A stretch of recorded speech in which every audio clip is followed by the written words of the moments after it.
and Diddy, but he's supposedly gonna make 100 or over 100 pardons before he leaves the White House. That's what I love about Trump. Um, and this is not on race or anything like that. When I say this, um, but I am thankful for not a president, but a person, a human being, because we all make mistakes. I'm thankful for a human being like Trump to get put in the White House.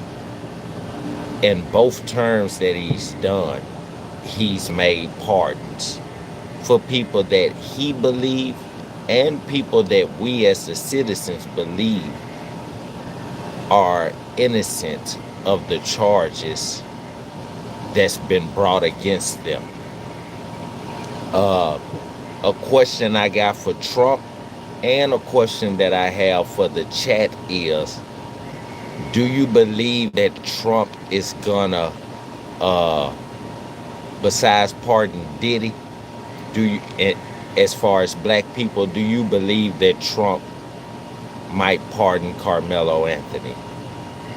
Do you believe not only that Trump might pardon Carmelo Anthony, do you believe that Carmelo Anthony's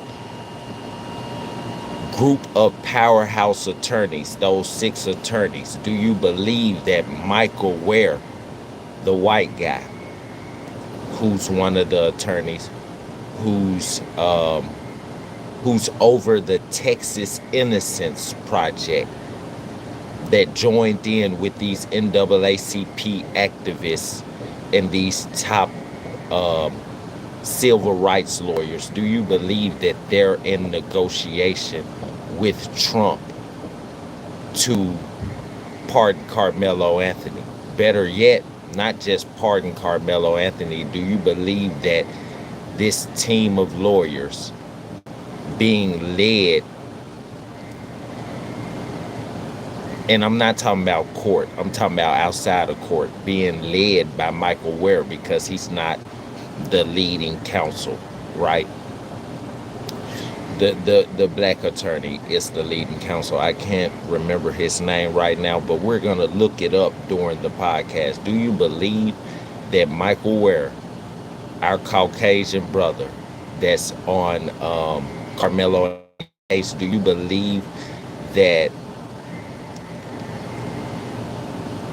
he's in negotiations with Trump to pardon Carmelo Anthony off of the research, and not just the research, but the investigation that they've done on Carmelo Anthony's case? Do you think that they took that evidence and not went and didn't go to the Supreme Court first, but went to Trump because they know he's getting out the White House?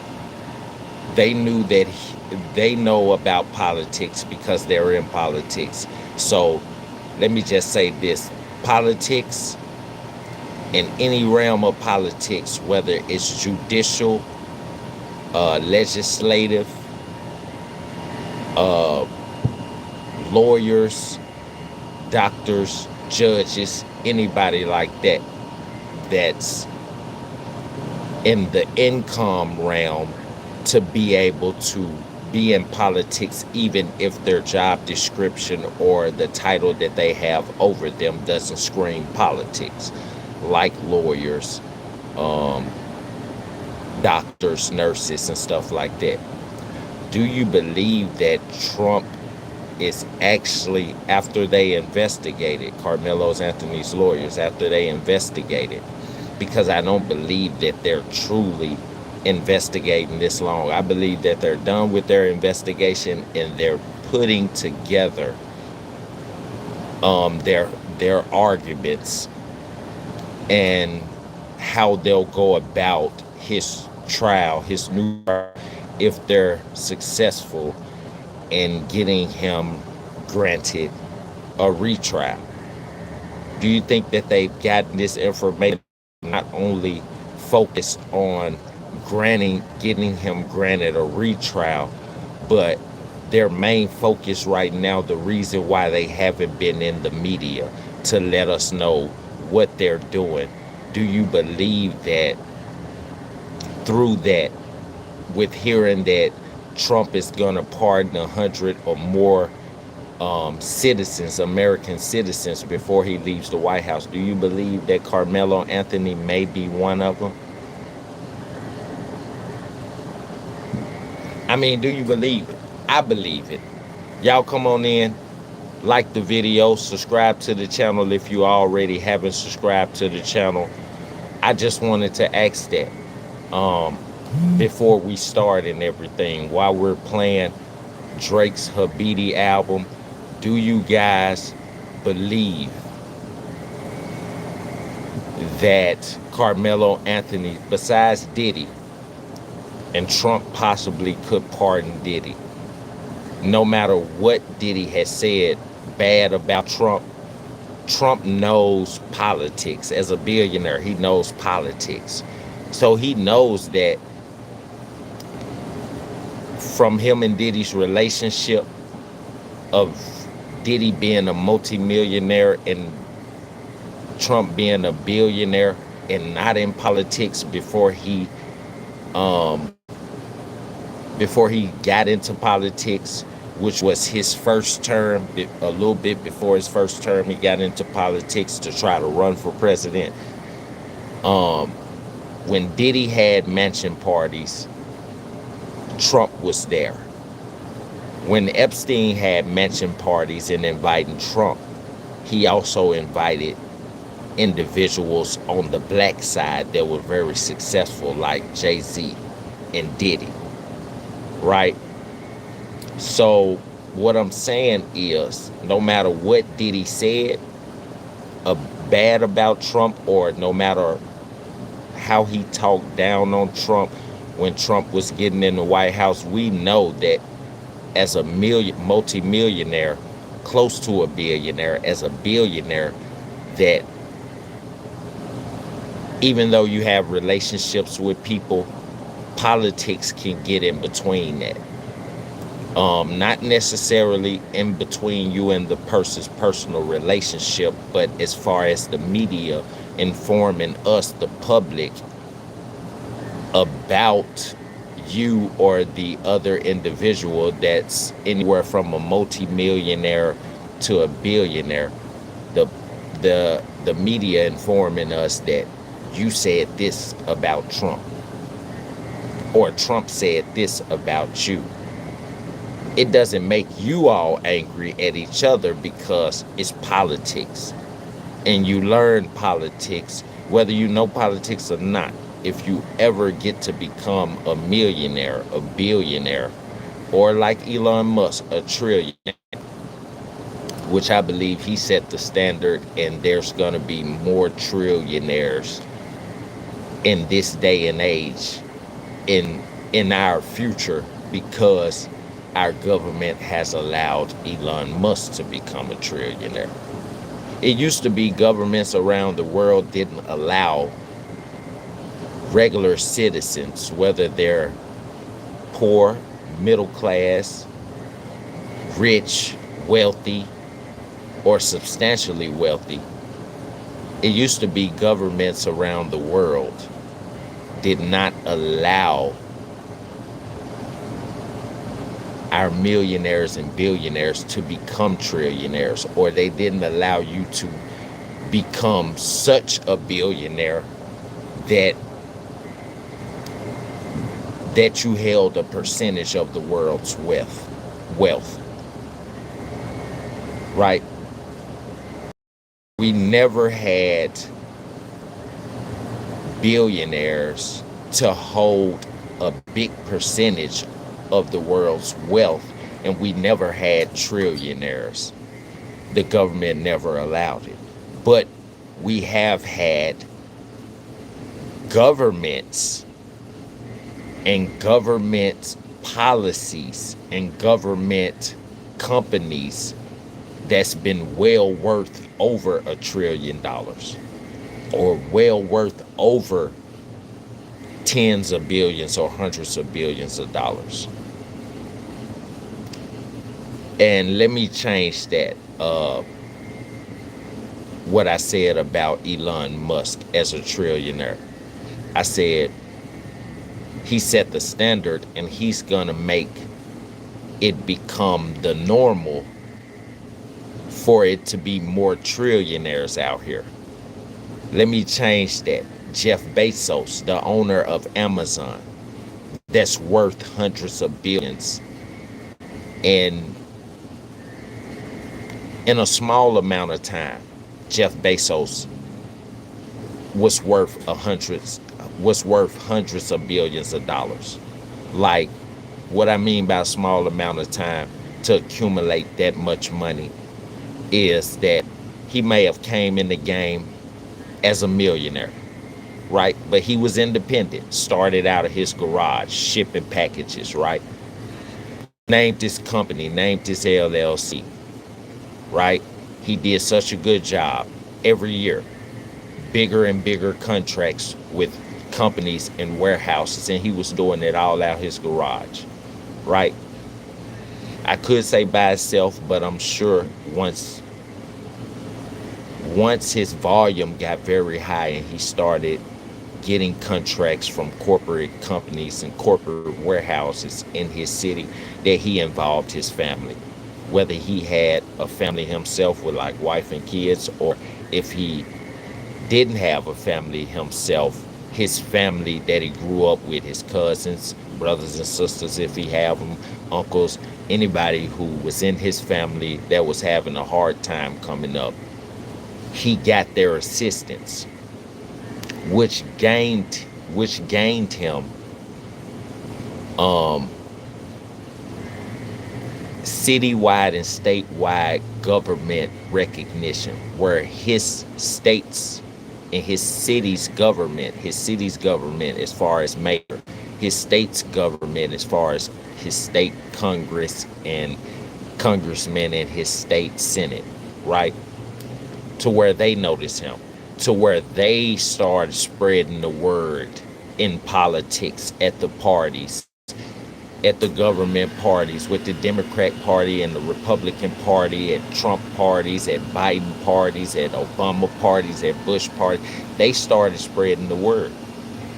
Man, you got to meet this guy, Jeff Bezos, right? So Jeff Bezos, he get in there.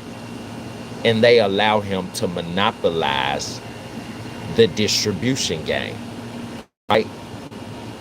So even though Walmart is #1 for world distribution, the records that they hit over time, over 10, 20 years, 30 years, over decades of time, plus Sam Walton receiving the Nobel Peace Prize from Nixon when Nixon was in the White House, right?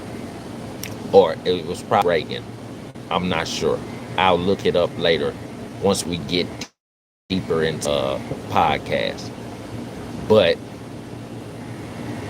folks like him receiving recognition from their city and state governments just open it up for him, open doors for him when it comes to our country's government, right? So now when Jeff Bezos is going to these parties and shit, even if someone's not introducing him to everyone, he's been the talk. So you got government, politics, Democratic Party, Republican Party, vice presidents, past presidents, the president now, the new vice president. You got all of these politics that's trying to invest into him because they want a part of his fame. They want a part of his riches and glory that he's finna come into. And our government allowed him to build himself and to for his company to grow and gross an income of over $500 billion, with him owning over 50% of his company after being public. So if you allow him to make over his company to make over $500 billion, right? You allow in a span of 5 years, so you allow his company to make $100 billion, knowing that he owns over 60% of his company in 5 years, and you never stopped this company or said that he had to allow multimillionaires and billionaires to partner and become a part of his company so he wouldn't be the richest. You allowed that. He opened up the door. Jeff Bezos, not Elon Musk, but Jeff Bezos opened up the door for there to be trillionaires in this world, let alone in America. So we want to give it up to Jeff Bezos, because he's what Elon Musk finished, Jeff started. And Jeff Bezos still on him.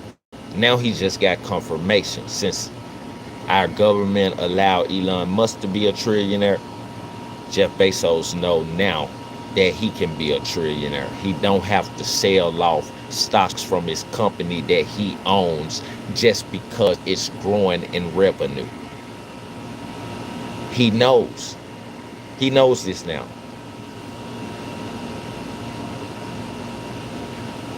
Let me explain something to you, Gag. Elon Musk is a trillionaire, right? When they publicly traded SpaceX and publicly broadcast the new IPO for SpaceX, the multimillionaires and billionaires that invested into SpaceX, they invested a little bit altogether, invested a little bit over $1.7 trillion altogether, right? When they did that, they did it not knowing the stats of his company. What people didn't know, and you can look this up, I think he owns 1 or 2% more than half of the company's, what the company is worth. He doesn't own 50%. He doesn't own less than 50%. He owns like 51 or 52% of SpaceX, which means whatever SpaceX is worth, he owns, with the income, whatever SpaceX is worth, he owns over half of what's worth.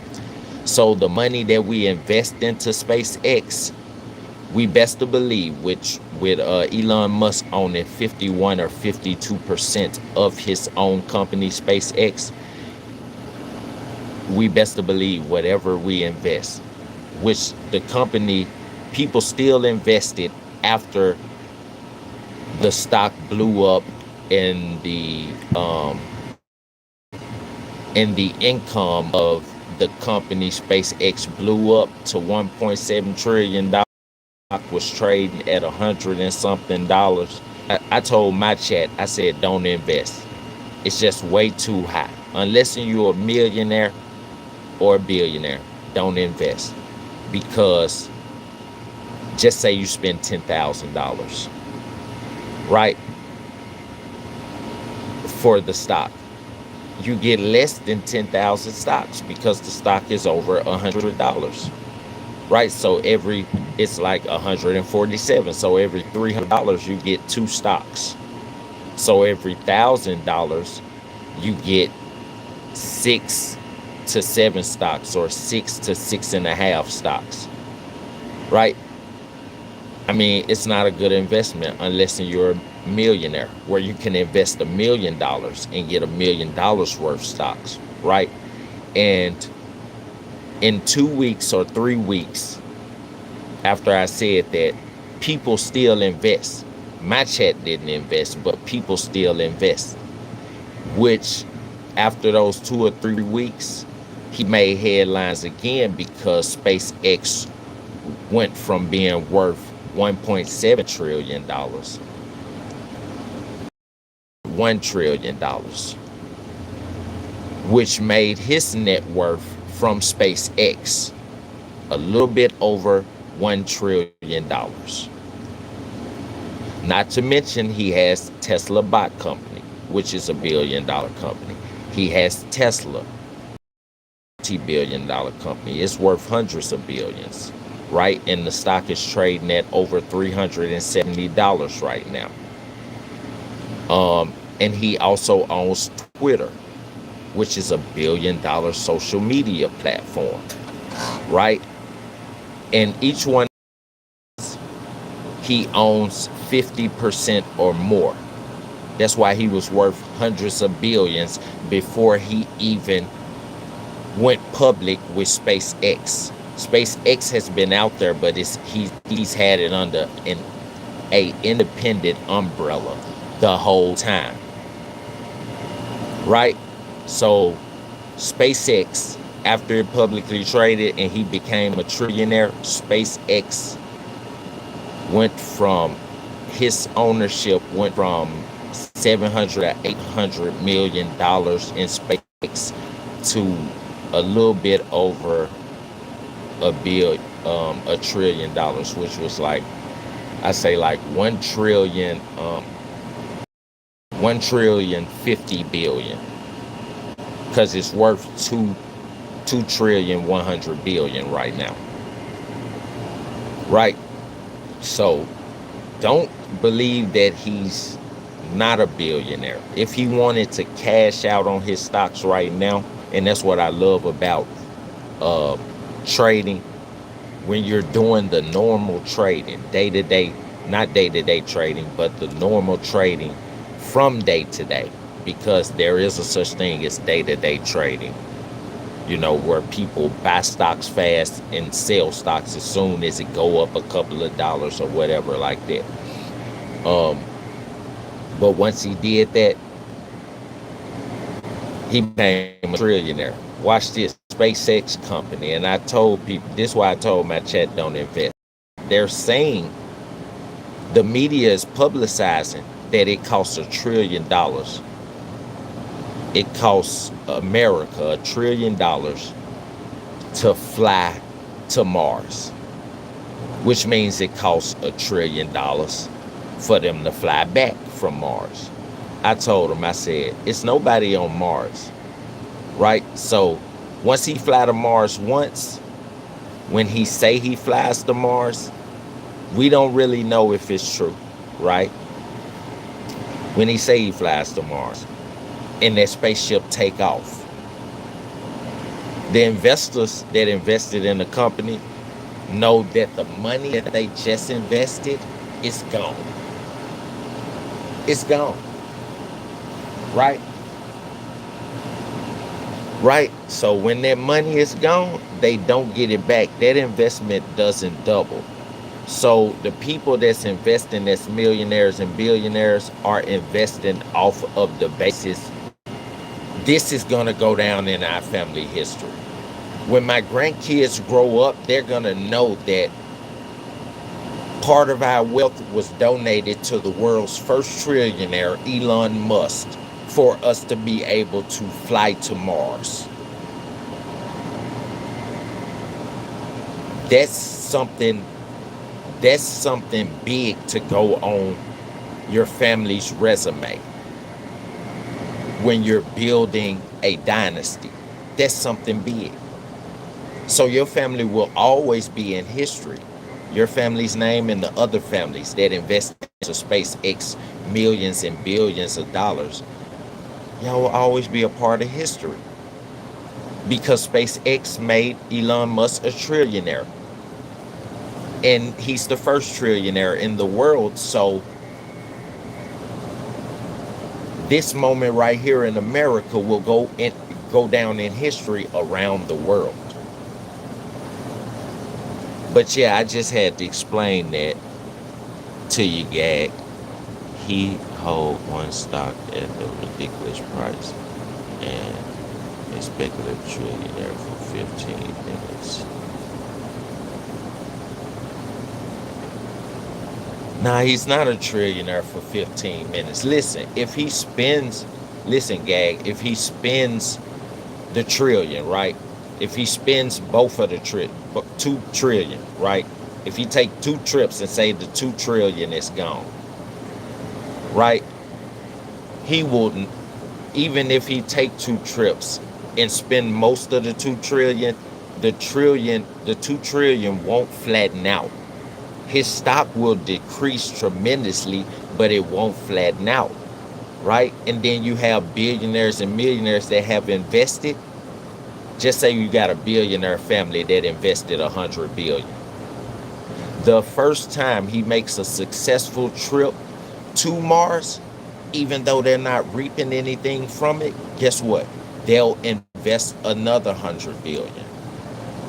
Because what we're not thinking about, even though not making anything off the front end for it, that billion or 100 billion that they just invested as a billionaire, as a having a whatever, or having a business, they'll be able to file that donation on their taxes.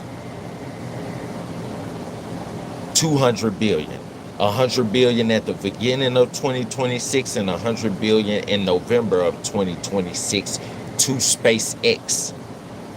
IRS will verify that, and they'll get most of that 200 billion back at the beginning of the year.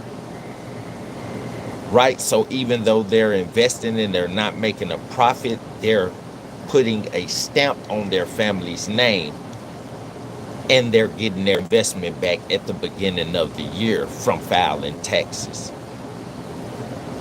Right? But like I was saying, even if he flattens out the stock price on the market, he still has 3 other companies that's worth billions of dollars. So those 3 hundreds of billions of dollars. So those 3 companies plus SpaceX, no matter what he does with SpaceX, no matter how much money he spends out of SpaceX stock, the little couple of 100 billions that may be left added to what he has 50% over 50% in each one of his companies.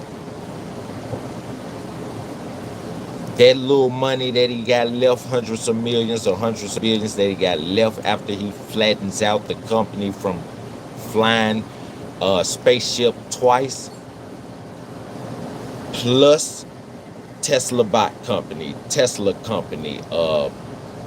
Twitter, those 3 companies, he's still a trillionaire. So we got to look at that. As far as Elon Musk company and he making it to a trillionaire, I'm happy for him. I'm happy that he's a trillionaire. That's truly success. That you become a multi-millionaire. You don't stop there. Become a multi-billionaire. Don't stop there. You become you become a trillionaire, not a multi-trillionaire, because you're not over 100 trillion. But that's success. Will I ever invest in him? No. He doesn't need my money. He's got enough success. Now it's time to stop focusing on him and make another American as successful. That's where we got to be at. But to kick back on what we're really talking about, Diddy, he was never a billionaire, but people believe that he was a billionaire. Diddy could be possibly getting out of jail. What do y'all think? Do y'all think that Trump is gonna pardon Diddy? Or do you think he's gonna pardon Diddy, or you think he's gonna pass on Diddy? Because he knows Diddy, and Trump been a billionaire his whole career. Once he made it up to the billionaire realm and made a name for his family, he's been a billionaire for the longest, right? That's why he doesn't care about the money that the government gets or makes. He's worried about the citizens, because he's been rich his whole life. He don't have no worries. He want American citizens to not have any worries, if they're a responsible citizen. You know, he's not talking about the drugged out citizens and the homeless citizens and stuff. He's talking about us, the poor that works a job, the middle class that works a job, and even the rich. I didn't say wealthy, I said the rich. People that have over $100,000 saved. They ain't got $1 million in their bank account. They ain't got 100,000 in their bank in their checkings account, but they got over 100,000 in their savings. People that done retired. Like, he cares about us. That's why I love Trump, because he cares about us, and he don't just say it. He actually show us and do it. And he's the only president I've never seen the government be able to puppet master him, make him do whatever they want him to do when it comes to government propaganda and policy. And that's why they hate Trump. That's why the Democrats hate Trump. That's why some of the Republicans side with the Democratic Party, because they've been filling up their pockets for hundreds of years on American citizens' back. We already pay taxes.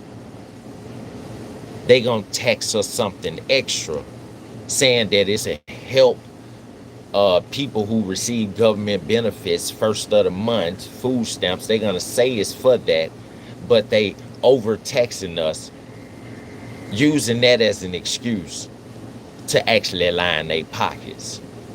And they thought Trump was gonna do that because he's a billionaire and he loves money. But Trump came in saying, I'm a billionaire, I love money, but I done made money and got money for so long. I don't have to worry about me making it through life. I'm at the end of my life, but I also don't have to worry about my wife. I don't have to worry about my kids, my daughters. I don't have to worry about my grandkids when they have them, making it through life, because I made enough money to hold our dynasty for 20 years.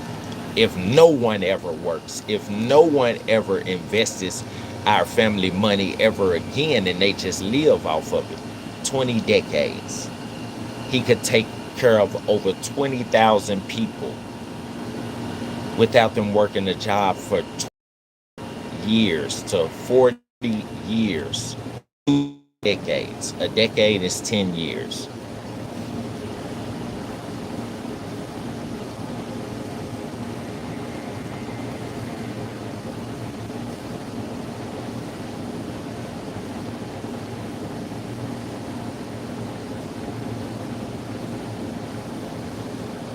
Okay, Louise.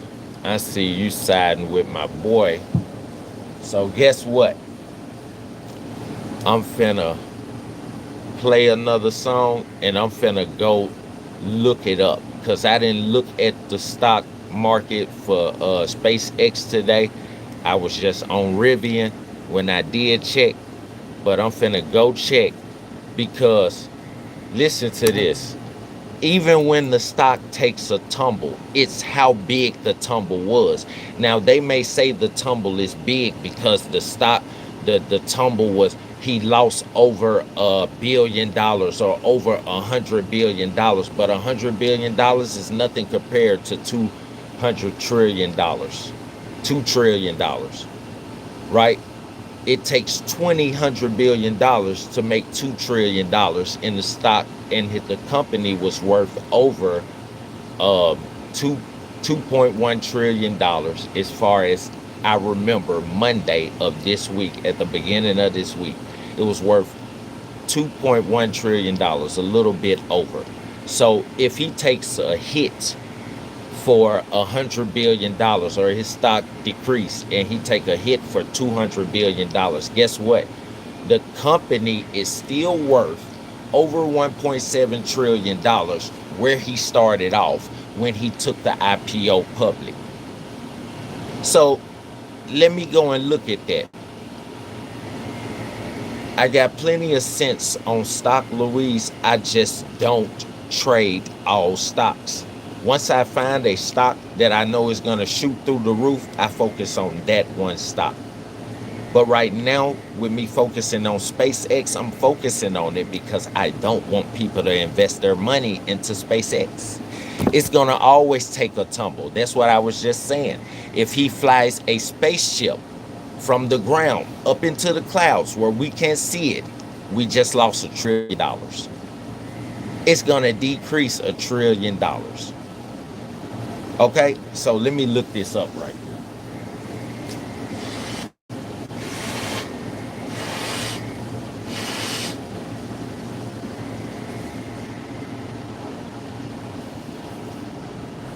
Yes, sir, because, you know, people love to prove you wrong. And when I come with straight facts. But the stock market changes every second or every 0.30 of a second, right? So the stock goes up and down no matter what stock you invest in. It's going to say 127.3. And when you look off it from your phone or your TV and you look back up, it's going to say 123.4. When you look off and look back up, it's going to say 123.1 or 122.9. That's just how stocks do. But let me see. He was talking about, right? And this is, yes, his stock took a hit, right? And that was at the end of the week. Wednesday and Thursday, in the middle of the week, the stock took a hit. But SpaceX stock, remember, I said it was trading at 145 to 147. Right now, currently, SpaceX stock is back up to $157.98 per share. That's what the stock is currently trading. And you can look this up right now too. The market cap, which stands for capitalization, right? The market cap is roughly over $2.13 trillion. So it went up from $2.1 trillion to $2.13 trillion, which means the investors that's already investing, that's millionaires and billionaires, they're constantly investing. Watch this. This is what I was trying to explain to y'all. Why y'all saying Elon Musk is not a trillionaire, right? The market cap of the company is roughly $2.13 trillion. Elon Musk holds a massive stake in the company. His exact percentage, his overall net worth tied to his SpaceX holding, just his SpaceX holding, is currently estimated to be $1.1 trillion. Watch this. I told y'all it was trading at 140 something, 130 something. SpaceX launched its historical initial public offering. Yeah, when they went public, exactly what I said. IPO in June, right? That's what the IPO is. Going public. It's a public offer. Initial public offer, IPO, right? With shares initially priced at 135 before the opening at 150. Like I told y'all, it was trading at 130 something, 140 something when he went public. I told my people don't invest, but people still invested, right? So when the market reopened up, it was trading from 135. It shot up to 150 at the market opening. And this is all today's news. You know, the market closed at 3 p.m. Central Time, my time, in Memphis. 3 p.m. Central Time. I believe 4 p.m. Mountain Time or some shit like that. Whatever, Western Time, whatever the fuck California them time is called. And 6 p.m., 5 p.m., 6 p.m. Eastern time, right? The stock substantially surged 226 before experiencing a market correction that stabilized the price. That's what you're talking about. It didn't make, it didn't take a, he didn't take a hit. The, it didn't take a massive hit. That's what they were saying in the media. What they're saying is after it opened trading at 135, after it opened, it was so many people investing and waiting to invest into the stock that soon as it opened, it jumped from 135 to 150, right? And then by the end of this week, the middle of this week, it surpassed $226 per stock, right? But the algorithm of the stock market was wrong. The stock market made an error and made the stock worth more than it was. The stock hadn't got up to $226 per stock. So they stabilized it. They stabilized the market to its actual trading price, which is one. That's why it went down from 226, because they like, it's no way that at opening it jumps up $15, and then the next day it has already jumped up over $75 trading. Let's go back and make sure that this is right. They went back to make sure it was right, and it wasn't right. So what did they do? They corrected the stock, took it back from 226, what it was currently trading at, because it wasn't true. It wasn't a true algorithm. They took it back down to what it's supposed to actually go up to, which was $157.98 per stock. So yeah, it took a hit, but it didn't take a hit from investors pulling out. It took a hit from them correcting the stock surge. The stock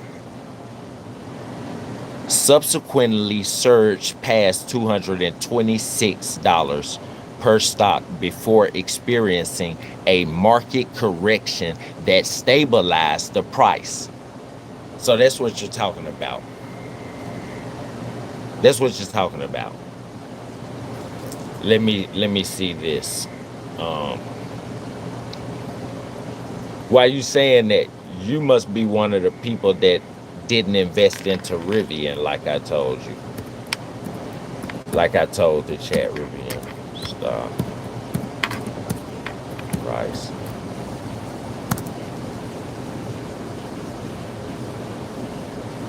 Yeah, so one of my biggest supporters on my live is Lala Go Harder.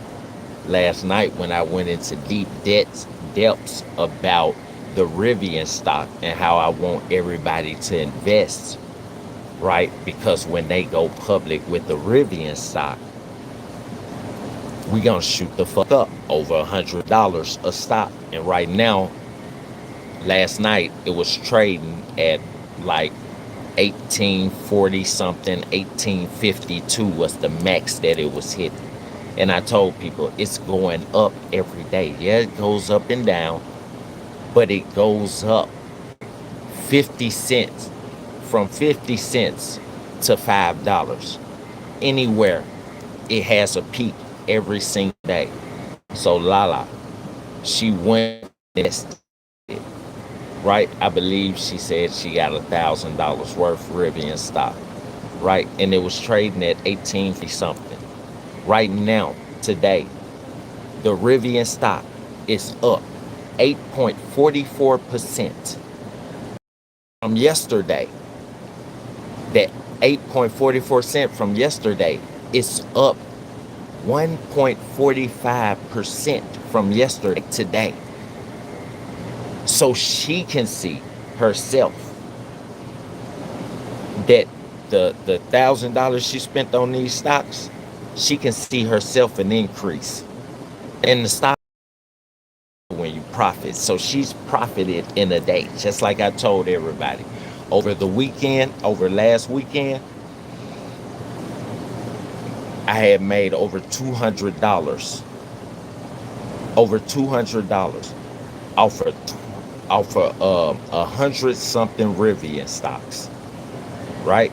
Currently on like 107, right? Maybe 106. I profited 200 something dollars. The next morning when I woke up and saw that I profited that, I got ready for work, right? In a span of 2 hours, got ready for work, went to work. When I told my friends about it at work and I checked my phone to show them the $200 I profited, I had profited $20 more because the stock went up like 60, 50 something, 60 something cents. Right? And what I'm telling people is the stock had never been up to $18. The stock was going anywhere from $12 to $15, and it'll drop back down and it'll go back up, but never at $18. So now the stock is finna be stuck around from $18 to $13. But I told them once it get over $50 per stock, it's gonna blow the fuck up and you won't be able to keep up. If you invest that late, you won't be able to get as many stocks as you can, like you can right now. Right? But I'm done explaining stocks to people that don't know or people that don't believe me. My favorite movie when I was growing up was Wall Street, Money Never Sleeps. What's his name? Shia LaBeouf, that played in the first Transformers. He plays one of the stockbrokers on there, right? The female that he's married to, her dad, which his name was Gordon Gekko in the movie, he was locked up at the time. I thought that was the first Wall Street movie. I'd never seen it air in the movie theaters. I didn't know that it was out. I just was looking up Wall Street movies to buy. Boom, once I found out that there's another Wall Street with the one female that he's married, her dad, Gordon Gekko, when he was younger, like they came out in the 1990s, I went and bought that one. When I seen the preview on Wall Street Money Never Sleeps for Casino Jack involving lobbying and lobbyists and what their job is and how they make money, and it's politics and stocks too involved in it, and lobbying, I went and bought Casino Jack.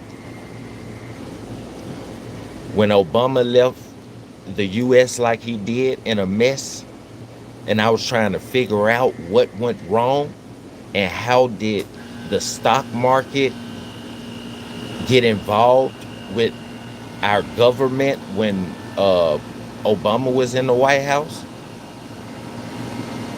I found the documentary on the World Trade Centers and everything. It talks about Obama being in the White House and what he did and why American citizens lost their homes and everything, and it was a recession because he passed a law that allowed Wall Street, our bankers, to be able to commit fraud, and the feds could say it was fraud, and they drained not only American banks and American citizens' bank accounts around the world, but they drained bank accounts and franchise banks around. They drained everybody's accounts. Everybody's accounts. Yeah, and as far as stocks goes, my mentor, And the person that I practice trading like is Jordan Belfort, the real Wolf of Wall Street, the one who Leonardo DiCaprio was acting as in Wall Street. But I ain't got to explain. When Rivian puts out its IPO and it gets publicly traded, me and my followers that have invested in Rivian, I'm going live and we're going to be like, hey, we did it. We did it. We did it. Profit billion. You know what I'm saying? Yeah, we going to do the dance on you. What's up, Jesser? I just had to look up this stock and everything because you tell off facts. And if I'm wrong, I want to know that I'm wrong. If you know where I can look to prove that I'm wrong. When I say no, just comment. No, really, you're wrong. Look at this, or look at this site, or look at this. You know what I'm saying? Let me know. Because when I look it up, when I hear about it, I'm going to look to back me up if I'm right, to back you up if I'm wrong. Let you know I'm looking it up and what I'm looking it up on. I check the Rivian stock price, I check SpaceX stock price, and the stock fall, where SpaceX fell in the stock this week on Google, and Google is gonna bring it all to you, front, forth, bring it to the front. They're gonna bring it to the front, and I don't never have no problem being wrong. But yeah, Jeff Bezos made it possible for trillionaires to happen. And I don't know why Trump ain't already a trillionaire. Probably because he didn't want to become a trillionaire. And Trump probably is a trillionaire. He just don't make his finances public. And that's why he ain't worried about what Elon doing.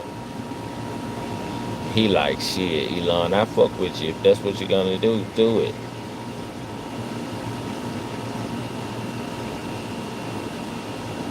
Okay, so yeah, what we're really talking about is Trump may pardon Diddy. What y'all think?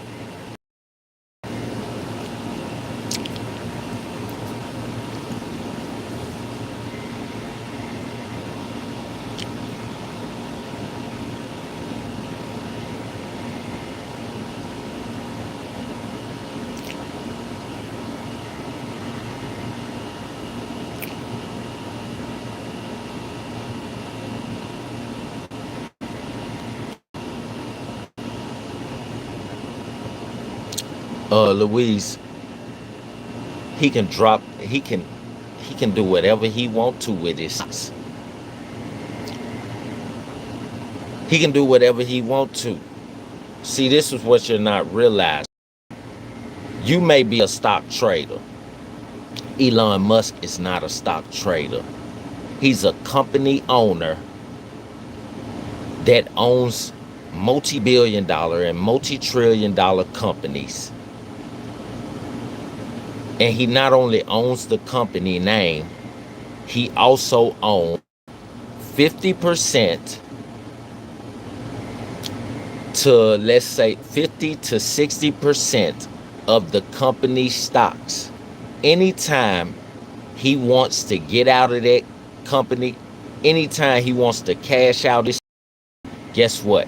He can cash them out. But the thing is, if he cashes out his stocks, being at the level that he is at, he better make sure that there is no record of him receiving phone calls, emails, text messages of his stock possibly crashing, which would be insider information, which means that he traded, sold his stock but traded off of insider information. He's not constantly selling and buying stocks every day. And there's a limit on buying stocks and selling stocks. You can only sell so many stocks a day. That's what I was talking about with the day trading. And if you're a Forex trader, you can't really speak on this because this is not Forex. This is not trading on a Forex level. And that's really real. What's up, Jesser? You all right? Make sure you like the video and subscribe to the channel. But yeah, I'm wondering, is Trump gonna pardon Diddy? I'm talking about P. Diddy. Yeah, the P don't stand for puff to me. The P stands for pedophile. Pedophile. Pedophile Diddy. Will Trump pardon him? If you look at my thumbnail for this page, because the video that we're finna get into talks about, and it has the interview of what Trump had to say when I think CNN, Inside Edition, or C-SPAN, whichever network interviewed him to talk about everything that he's gonna make sure he makes happen before he gets out the White House, and things that he's gonna do before he gets out the White House, like pardon people. And it was brought up, will Diddy be one of the people that you pardon? Sean Combs, right? And he started it off by saying, well, Diddy found partially guilty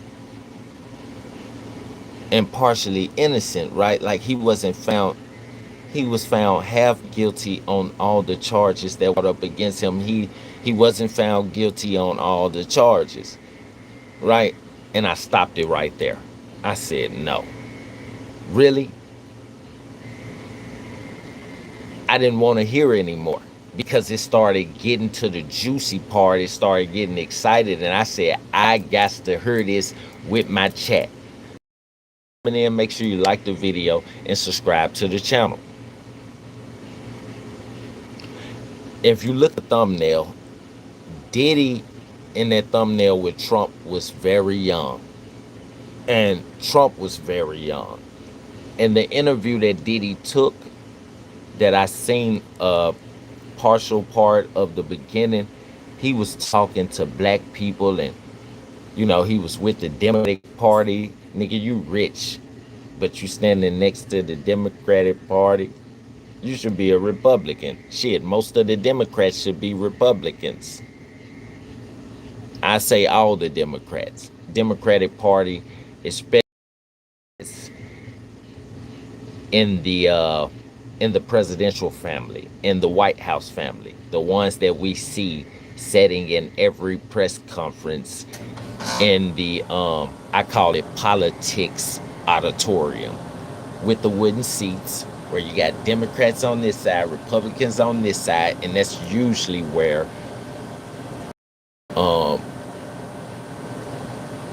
our president brings to the forefront, brings information or policies that they're trying to get passed, or policies that they gotten passed by Congress, to the forefront, in front of the whole, or at least the group that represents the whole party of the Republican Party and the Democratic Party, that's sitting there in front of them while they're shooting live. And I just thought about it. I said, will Trump really do this? Because Diddy said in an interview, when we was trying to get you back in the White House, Trump, and he talked about, Oh, this is black cause and black people. We gotta work together and we gotta be together.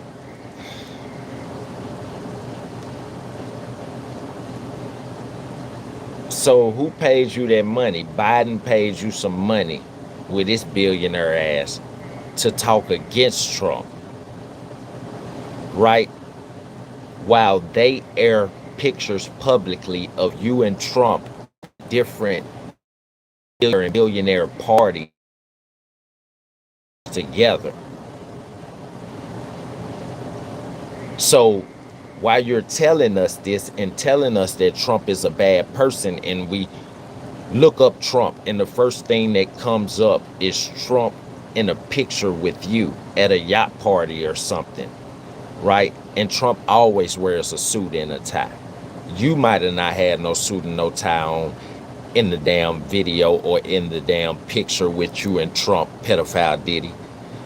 But Trump always had a damn suit on, right? So he a businessman everywhere he go, even to the parties. But we would look this shit up.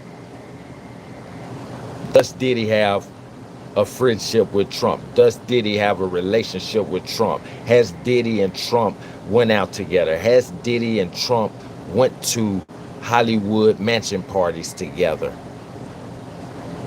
When we look it up, it may not give us a straight answer, but if we go over and click images, it gives us a straight answer.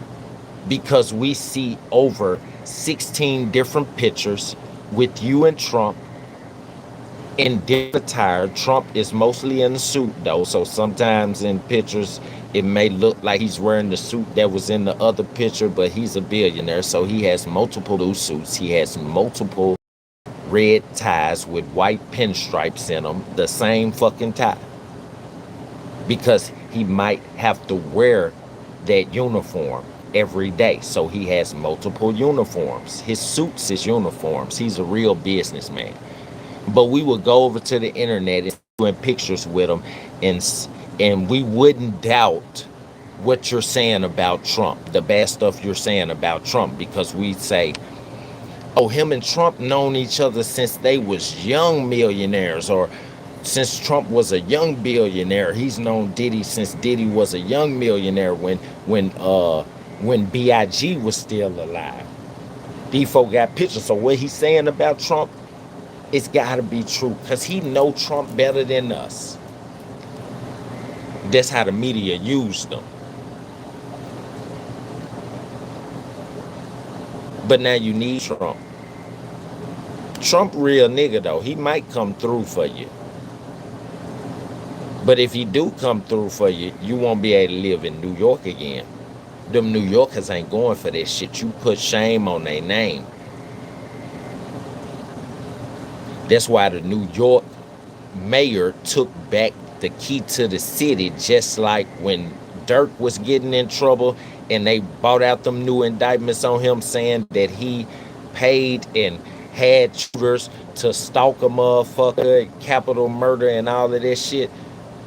The folk mayor called him right back, the same female mayor that was taking pictures with him and he press conference with him and talked about how he inspires the youth to be positive, and he came from the negative parts of Chicago, the ghettos. Them folk called your ass and called your team, and we need that key back. He's supposedly involved in murder to a young person, to a kid, to a young adolescent, adult that's the same, around the same age as him, for a friend that was murdered. He's getting revenge. Yeah, we need that key back.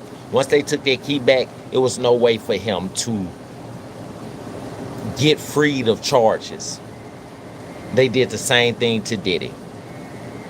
He was fucking dodging the fuck he could. Right? He was like Michael Jackson when he had that motherfucking key. Soon as the mayor them said we want the key back and he had to return the key and it was public, it was over with for him. The feds could lock him up off just that. The mayor believes that he's a menace to society. The mayor believes that he's in sex trafficking. because the mayor done been to some of his mansion parties.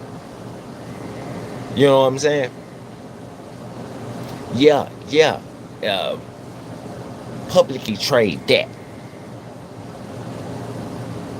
Yeah, come on now. Diddy, you stood side by side with this man and you used this man to get more publicity and more fame. I'm about President Trump. And then you would talk down on him. And then you get locked up. Then you start paying your team.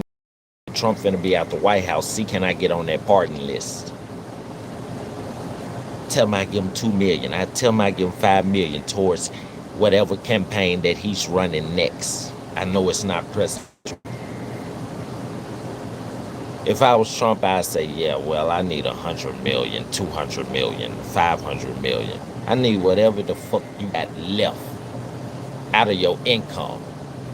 You want to talk down on me? And I ain't never did shit against your people. But y'all want to make it like that. Democratic Party want to make it like that, so you allow them to use you, Diddy, to talk down on me. And I ain't did nothing but support you your whole career. No matter how much gangster rap you put out there through your label. To imprison the young blacks that's going to be influenced by you and the blacks that you signed to do this. Yeah, but I don't believe it. I don't know if Trump's gonna pardon him or not.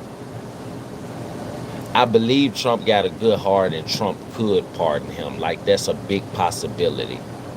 We might find that out. Trump just might be like the last person he called on the list. Sean Combs, P. Diddy, I'm gonna pardon him. Because that's one thing our Congress can't stop. They can veto everything else that he tries to pass as far as bills and legislative shit. But they can't veto his pardons. That's a power that our president have that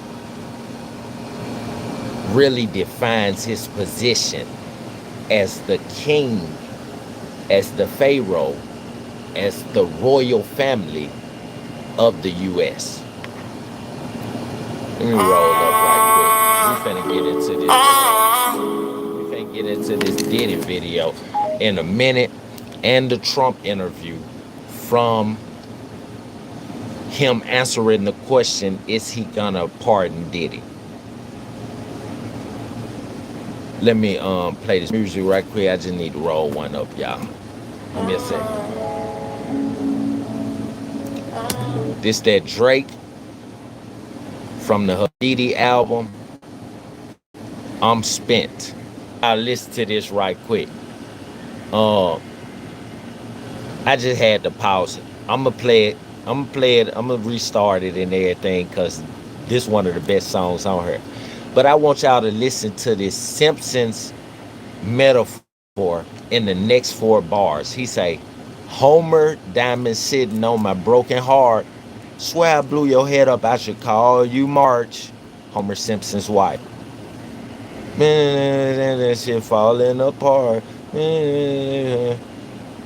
Make me wanna leash you. Make me wanna leash you out and say, Lisa,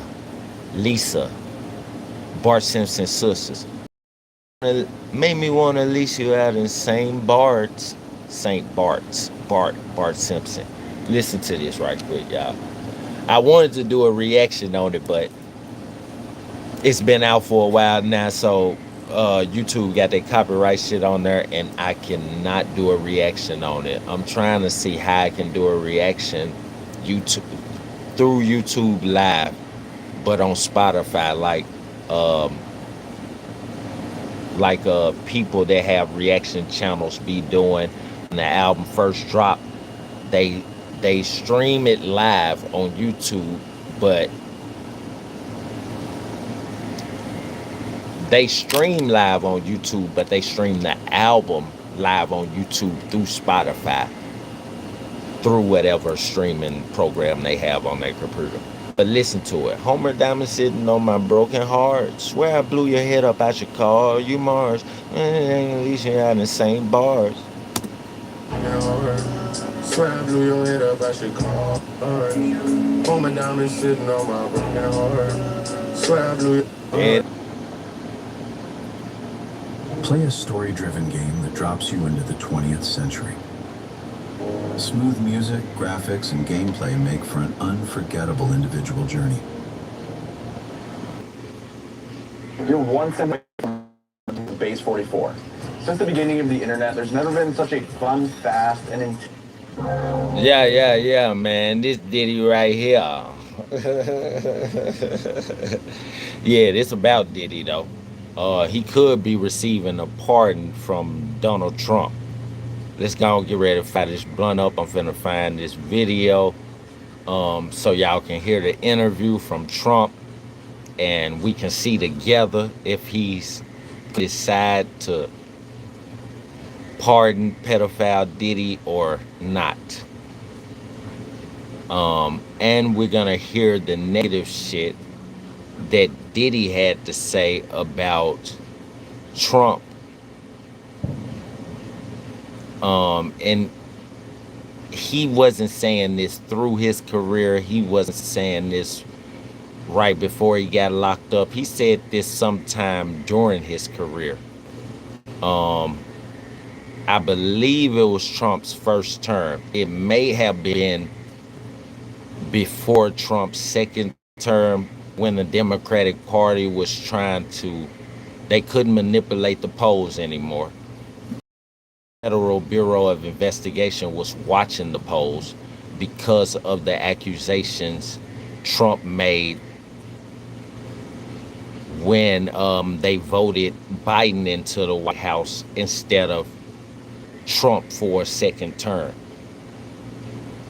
And this is one thing that Trump knew, and this is why he like he did and put up a lawsuit and everything, even against the Federal Bureau of Investigation.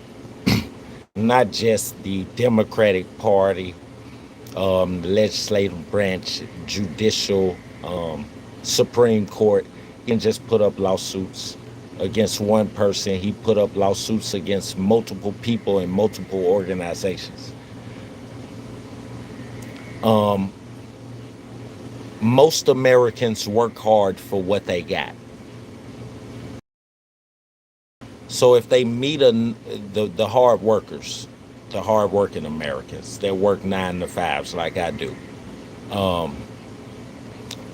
if they meet another American that's generous to them and that gives to them, it doesn't matter what someone says about that other citizen that's generous, that's giving to the citizens, that's doing for the citizens. It doesn't matter what a person say about them, right? You may be able to get the citizens that they doing for to believe it, but most of the citizens that they doing this shit for is gonna want invalidation.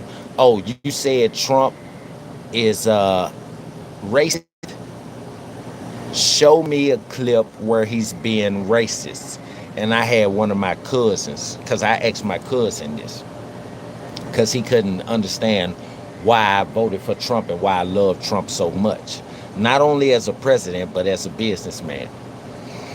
And he showed me a clip where Trump was saying, nigga, or fuck you nigga, or forget you nigga, or whatever nigga. He said something, then he said nigga, right? I think it was to a black woman or a gay black man, right? And he showed me that. And I said, what? Never heard of it. Trump was at a press conference. It was either the one where they had the assassination attempt, where the young white boy was on the roof, and somebody in the crowd pointed him out before he even took his attempt on Trump's life, or it was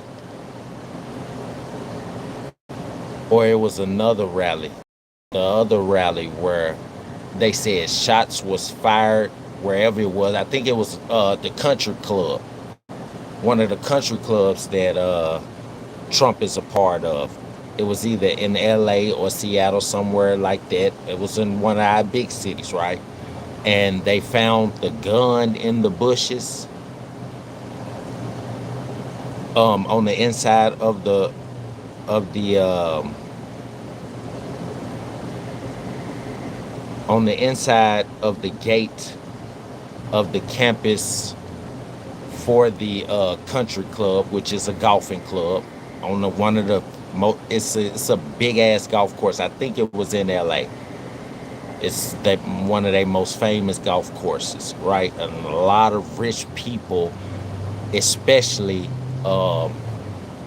government people, government party people, whether they're Democrats or Republicans, famous in the media, like that's their country club, that's their golfing club, right? Including Biden, because he's from California. His main house is in LA, his main mansion or whatever you want to call it, right? And it was during one of those assassination attempts, and Trump was walking to, okay, it had to be the shooting one, because the second assassination attempt that was at the country club, he wasn't speaking. Trump is walking up to the stage, and this black woman, it could have been a black man, but I believe it was a black woman. Her voice was just deep, right? That's why I said, or a gay black man, was saying, fuck Trump, called him a racist, and called him a cracker. I don't know how many times she called him a cracker. But he said, some nigga.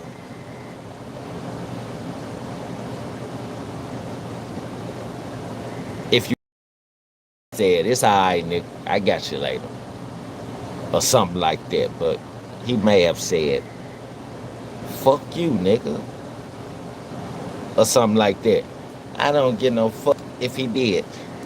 He's a fucking billionaire. Like I told my cousin, I said, listen, if I'm a billionaire and I'm a public speaker and I walk past a group of white people that hate me, even though I'm constantly giving to them and the black people. I'm not just giving to one race of citizens. I'm giving to all races of citizens, as long as you're a citizen. And I'm doing my deed as a billionaire. I get in the White House and I don't try to line my pockets. I try to line American pockets, because our government has lined their pockets for so many generations, so many decades. They get up in the White House and they manipulate the taxes to be able to line their pockets, create them bonuses for these new bills that they was able to get passed through Congress. They get a bonus for that, shit like that. That's a good job. That's good teamwork. That's a great job. We get another bill passed. Everybody gets a bonus that was a part of the team. Yeah, but if I was a billionaire and a white person, Chinese person, whoever said some racist shit to me, I'm not a racist, but I'm gonna give them the same energy they gave to me. I'm gonna give it back. They say something racist, I'm gonna say some shit racist right back to them, because guess what? I'm a billionaire. I give you respect, you give me respect. I ain't never disrespected you, and I'm trying to do something for you and your people, and you sit here and call me a bitch ass nigga, or say I'm a rich ass nigga, or I'm a greedy ass nigga only concerned about money. That's why I became the president, shit like that. I'm gonna give you that same energy back, and I fuck what people say. Trump is. Iran bombed our ships, our gasoline ships, and held them up right there on the sea. That them and Oman, Iran on one side of the sea, Oman on the other side. All our gasoline ships pass through this part of the sea from off the ocean onto another part of the ocean, right? And they in rotation, and you're stopping them, right? You're not only stopping them if they don't uh, um, comply with your rules by stopping until they government pays a double tax because they're concerned about losing their job, or they're concerned about the time schedule and the company, the gas company that they work for, or company that they work for over here in America, being charged because the shipment was late. Because when you become a corporate company, when you're shipping shit out and shit like that by the bulk and by the masses, by the numbers, by bulk numbers and mass loads, most likely the third party company, the second party company, or the mediating company that's in between you and where you have to distribute the shit to, if you're late, that means they're going to be late. So they find you. They will find you. It means make you pay a fee for you being late, right? And most likely, most companies don't know, most 18-wheeler drivers don't know, they find you double what the company, they find you double what you would pay for being late to them. And they find the company that you work for double what they would pay for being late. So you deliver it to them and you're late. That means that they're going to be late delivering it to the distributor that it needs to get to. The distributor it needs to get to, they're going to charge them $1,500 for being late with an 18-wheeler. They're going to charge them $10,000 for being late with a plane. Right? So if you're late, they're going to charge you that $1,200, anywhere from $500 to $2,000. But the company you work for, they're going to charge them anywhere double what their fee was. So if they pay $10,000 for being late to the distributor, if they pay $20,000 for being late to the distributor, they're going to charge you, the 18-wheeler driver, then they're going to invoice the company you work for and charge $10,000, they're going to charge the company $20,000 for being late. If it's $20,000, they're going to charge the company $40,000 for being late. And that's just how money works. Let's light up.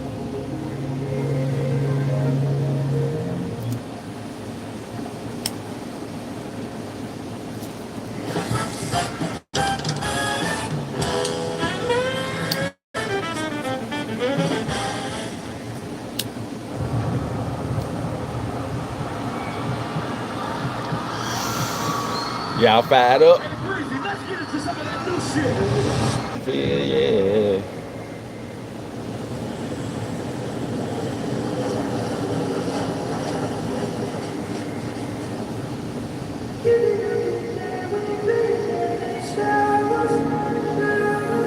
Y'all, this is my favorite song. So we gonna play this giant all the way through. It's obvious. And this is the music video. That's why I play It Depends for the first verse. And then it went to obvious. But we finna let that motherfucker play out. And y'all can vibe with it. Fix your drinks. Roll your blunts if you haven't already rolled your blunts. I rolled me a nice stogie. I got the fifth. You know what I'm saying? Of that brown brandy. We finna get ready to get into it in a minute. So let's just chill and vibe together. God damn it, if you wanna dance to this motherfucker, cause I'm a show be group. Chris Brown, obvious. Then after that, we got my brother Carlos King on this situation with Trump possibly pardon Diddy.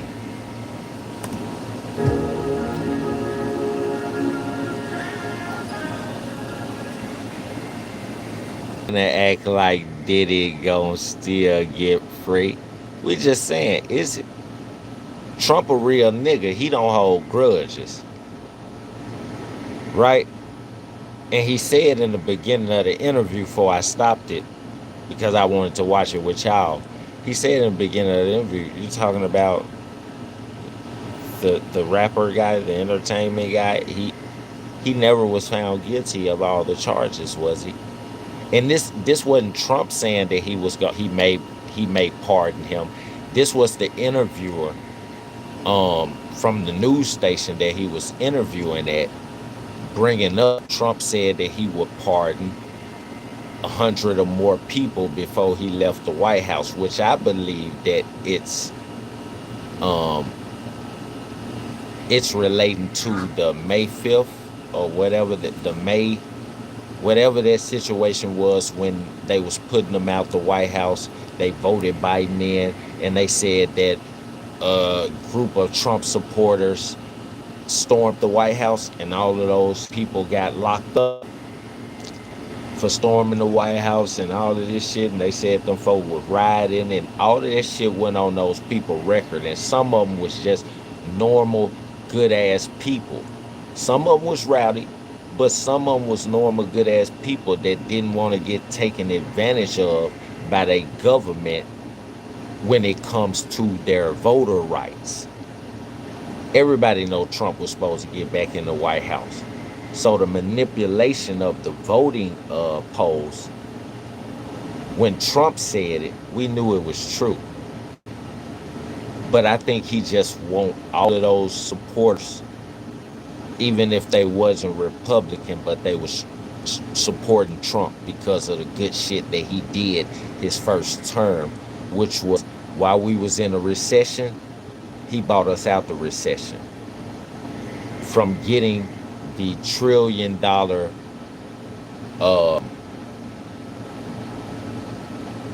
from getting that $1 trillion fund passed, give us stimulus checks twice. He wanted to give us 2 stimulus checks a year, but they didn't get the bill passed until the end of his 3rd year. So the beginning, spring and summer of the next year, which was his last year of that 4-year term, we got the big check. If we was single, we got $1,400 as a citizen. If we had kids and we filed taxes, and we had custody of kids or kids, he gave us anywhere from 26 to, I believe, 36 or $3,800. So some single parent Americans receive anywhere from 26 to $3,600, one check, and it was all free. It was all free. I haven't seen us pay stimulus back in taxes yet. And then on his second year, his second 4-year term, and to give another stimulus. Even though it ain't a recession, the economy is fucked up right now and at this time. And he had plans to give us a stimulus. He started the little Doge shit with Elon Musk to recover as much fraud in our government as they could. Lock those people up, find those people, and zero out their bank accounts and offshore accounts where they was putting this money into, and put it into a federal fund that they would name Doge. And once they would have hit the goal of $100 billion, he wanted to give every single American citizen, whether they pay taxes or not, if they're listed as an American citizen, because we also had a lot of foreign people over here too that was over here illegally. Not the ones that's nice and that's over here illegally, that's trying to just get a job to be able to send money back to their family because they're poor in their country. Not the ones that's here to take care of their families, but the illegal ones that's here that's criminals. parts of cartels and shit. They may have snitched on the cartel. The cartel had a ransom out on their fucking life, and they escaped over here. They a rapist, they a murderer, they a killer, and they got into our American cities and they raped and they killed different citizens, and still had a place to go to be able to hide out, so those murders and shit went unsolved. Young white kids, young black kids, young white women in college, young black women in college, raped and murdered, organs and shit taken out their body. You know what I'm saying? That's what he did it for. And to stop funding for them, right? And give it all to the American citizens. So every household, American household, depending on how many people you got in the household, including people that's not listed, that's adults, would receive anywhere from 5,000. The households would receive anywhere from 5,000, I say up to 10 to 50,000, depending on the household. Because I know some families, they look rich, but they not rich. Everybody work a job, but the parents stay there, which is the grandparents. They probably had 5 or 6 kids. All of the 5 or 6 of their kids stay there. One of their 5 or 6 kids had 2 to 5 grandkids, and all the grandkids stay in 13. Here in Memphis, they stay in 13, anywhere from 13 to 20 bedroom homes. But everybody work a job. Everybody make over $1,000 a week.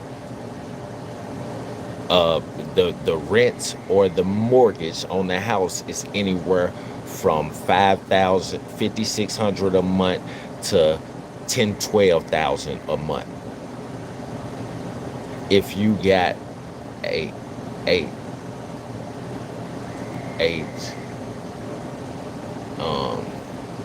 10, if you got 2 grandparents that have 5 kids, right, and all 5 of those kids are married, you got 12 adults in the house. If you can get that 13 to 20 bedroom house for $8,000 to $10,000 a month, every adult in the house don't have to pay more than $1,000 a month. Each adult in the house will have to pay anywhere from $500 to $750 a month, which means if they make $1,000 or more a week, that means each one of the adults in the house make $4,000 or more dollars a month, and all they have to give out of their $4,000 is anywhere from $500 to $750 a month. That means they only have to take out anywhere from $150 to $200 from each $1,000 paycheck to put towards rent or to put towards the mortgage. And these people live good. Yeah, he with the Epi Island hopping, Battleground 2024. Yeah, he with that for sure. Him and Jay-Z and Beyonce, they hung out a lot. So did Yo Gotti. He from Memphis, where I'm at right now. Even Trump went to them Epstein parties, just like he went to the Diddy parties. But when you see Trump at them parties, Trump is in a suit with a tie and a suit coat. But every picture you see, his tie's never loosened down. With the top couple of buttons on his shirt unbuttoned. His suit jacket is never taken, which means when Trump went to these parties, Trump didn't go to enjoy himself or involve himself in pedophile type of activity. When Trump went to these parties, Diddy parties, Mansion parties, Madonna parties, Epstein parties, Trump went there for business. He was trying to find motherfucking millionaires and billionaires like him that wanted to invest into his company. He trying to get money out of their pockets, out of their asses, and to promote his hotels, the Trump Towers. He got them in all the main cities around the world, and it's whatever city it's in, it's the tallest in that fucking city. Yeah, he got presidential suites on the top floors, 50 to 80 some floors in the hotels. This nigga got the top suite, presidential suites on the top floors, which may be either half of the top floor or the whole top floor. 10 levels of top level presidential suites, right? And they cost anywhere from $25,000 to $250,000 a night. This man, he amazing. He a genius. Yeah, I be wondering why. Why when all of us middle class or poor class get up and start us a business, why we always cater to high class people? The ones of us that cater to the millionaires or billionaires when they go public, or not go public, but when they find success after their first 2 years in their business and they bank start financing and loaning them money towards the business because they can see the success coming. Why we just cater to our class and don't never cater to the higher class? The higher class is barely catered to. If we cater to them, in the dough. We can get in the door. Y'all like the video and subscribe to the channel. I'm gonna start back. I'm gonna play some more of this Chris Brown before we get into this video. And I done found the video because I need to go grab my charger right quick, y'all. So like I said, get your beers, women, get your wines or your beers, or your coolers. Get your cognacs, your vodkas, or your tequilas. I know some of the women, they like those margarita Jose Cuervo coolers, or the Bahama Mama junts, the Smirnoff junts, because they the most popular. Or they like the 1800 gallon jugs that's like the flavor junts, that's like a cooler, right? But it's a gallon worth that shit. So y'all grab all of that. Y'all grab y'all blunts, your cigars, cigarettes, your blacks, whatever you're smoking on. Even if you're not smoking, grab your plates, your popcorn, and all that. And we finna get into it. When I get back with my charger, it's not millionaires that hold America back. It's the people at the bottom with their hands out.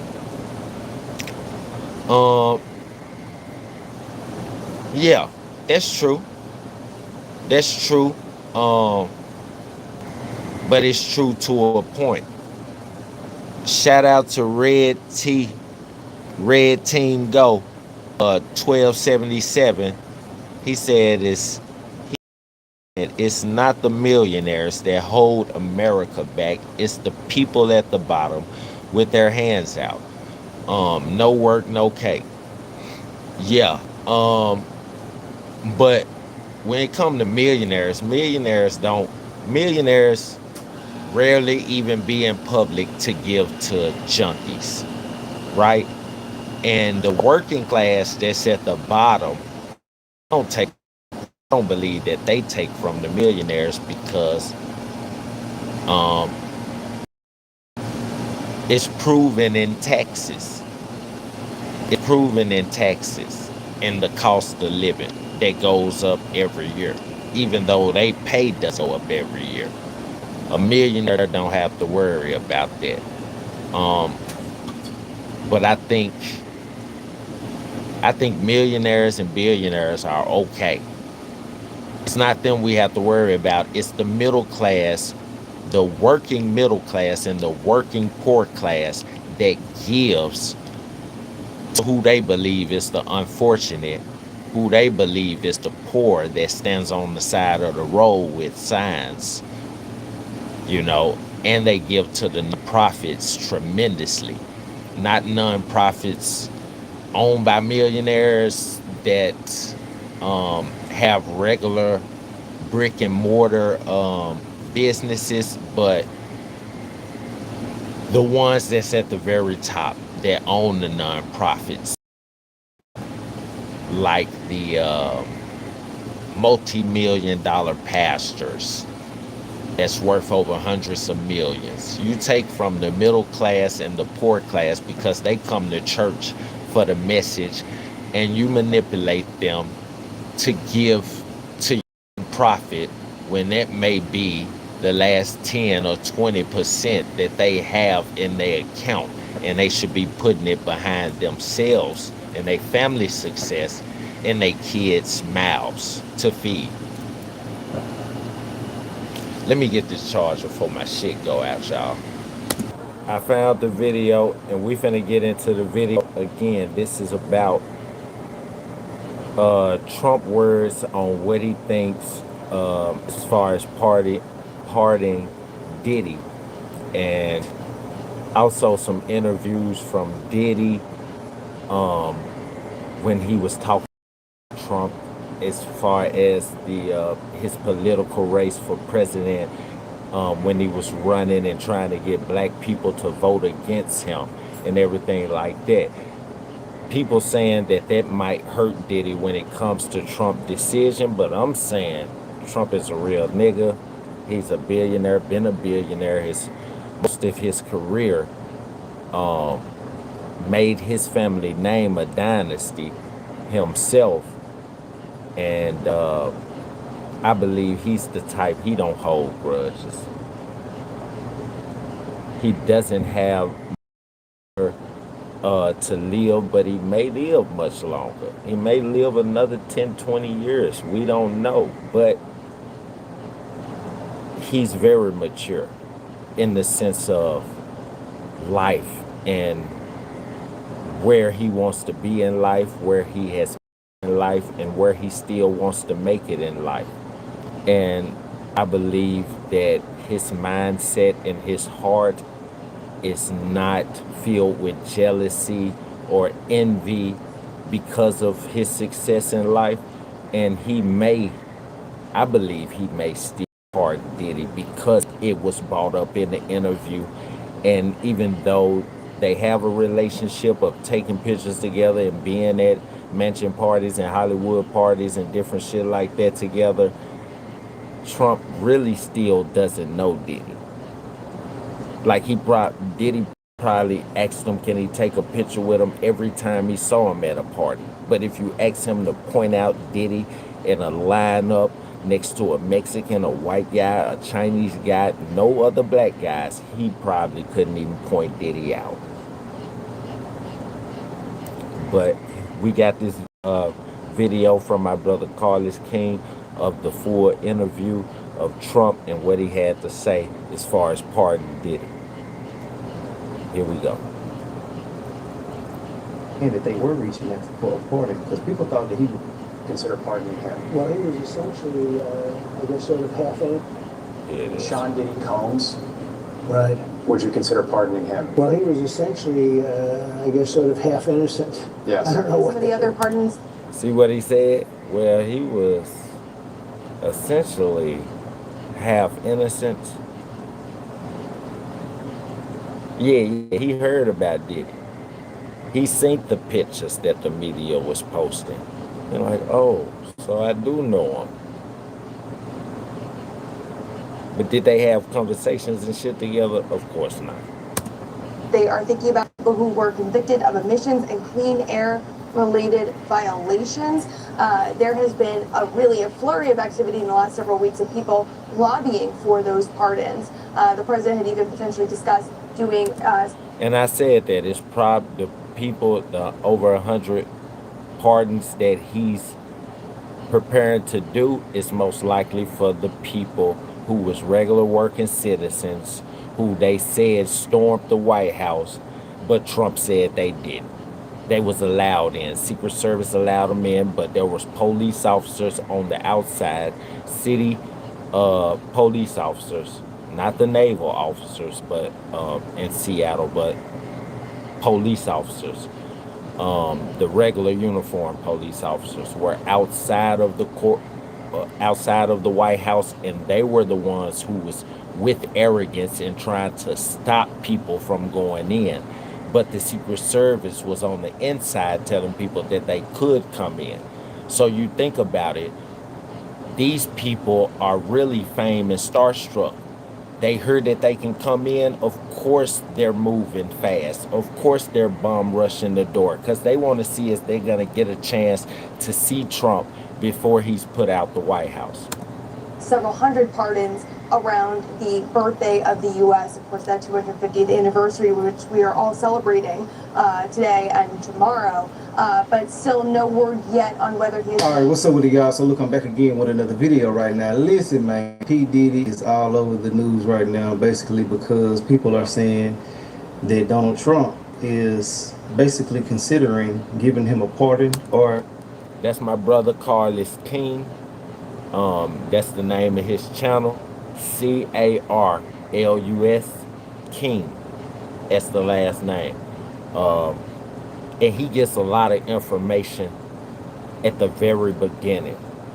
Some stories I've been able to get information before him and be the first one to post. But as far as the stories being posted first, not who's the best, but being the first person to catch the story off the internet, do research, and post it to YouTube. Carlos King, he's one of the first. He always be one of the first to get information and be able to post it right off the bat. Whack 100 be the first to commutate and analyze information. Like Carlos King, he gets the information, he doesn't really analyze it. He really comes up with a end question for us to answer, and he just explains what videos that he have, what's finna be in these videos, what we're finna view. But he does it in good detail, and he most times be the first person to get this information. Another person is, let me see if I can find his name, because it's my brother, there it is, it popped right up, Sean Cotton. And for those of you who don't know who Sean Cotton is, you know one of his most famous channels, which is Say Cheese. The voice you always hear interviewing Charleston White and other artists, big names and stuff on Say Cheese, but you never see the face. That's my brother Sean Cotton. His name is spelled Sean, S-H-A-W-N, space Cotton, like you're picking cotton, C-O-T-T-O-N.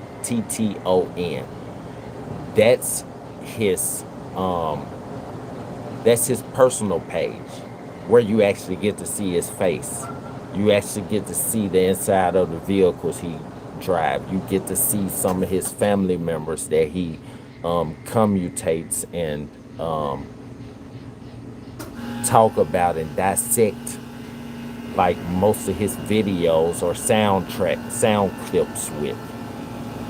I learned a lot from him. That's why I started my channel before I started the OBS program and got my laptop. When I started my live, I started with sound clips first. That's why I always still go on my live and I still play the sound clips. But now since I got the OBS program, even though I got to get a good internet service besides Xfinity, because when I go live with OBS, when I'm playing clips for y'all and y'all watching, the clips sometimes are blurry and sometimes it lags. So I'm trying to figure out what's going to be the best option for me as far as internet. If it's Metro PCS home internet, if it's T-Mobile's home internet, Sprint. Y'all give me some ideas though. What home internet do you have if you don't besides Xfinity? Because the area that I'm in, Xfinity is not good. When I come out here on my laptop, on my patio, the internet is really bad. Like, it's showing a lot of bars, but as far as the programs loading up, YouTube loading videos, that shit takes forever, at least a full minute or two. And that shit is horrible. I'm thinking about T-Mobile, but no one has really, I mean, I haven't really talked to anyone about it, and no one's really, the people I have talked to, no one's really voiced a internet service that they think is good besides Xfinity, because most of them have Xfinity that I'm telling this to. Shit, I have Xfinity, but the internet service is horrible. When you get Xfinity internet service, it's like the internet service work good in 1 or 2 rooms in your house. I'm like, I got 3 bedrooms, a dining room, a living room, a laundry room, a long ass hallway, walk-in closets in each one of the rooms, full bathrooms. One of the room with the master bedroom with the bathroom has a full bathroom, and then there's 2 full bathrooms, one down the hallway next to the entrance door, and one on a segment of the hallway that kind of T-shapes, that's by my daughter's bedroom, that's leading off the main hallway. It's a small hallway that leads to their door entrance, and on the right side of that small hallway is the entrance to another full bathroom. So it's like, you mean to tell me if I sit in the tub and I'm trying to research some shit before I bath while I'm just soaking, I can't even fucking research the shit in the bathroom, even though the Wi-Fi is good in the actual room that I'm inside of? Like, this shit is crazy to me.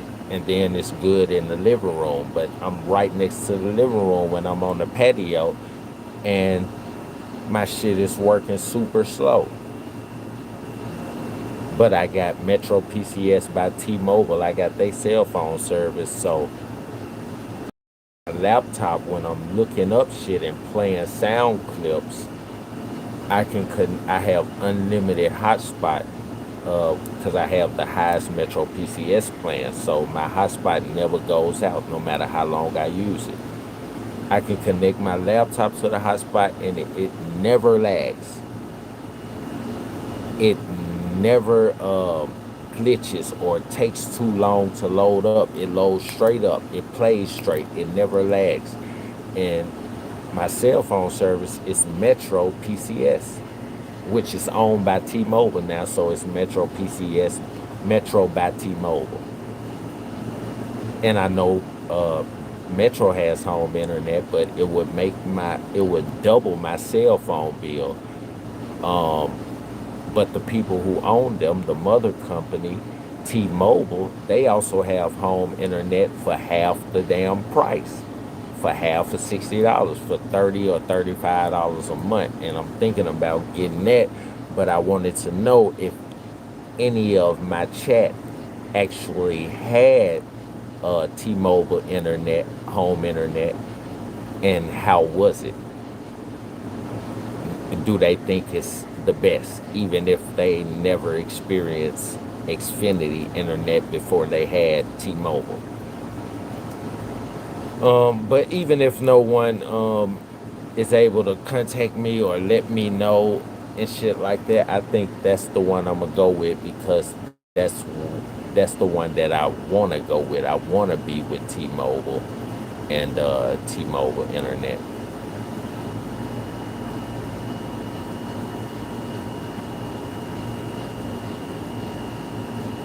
Oh,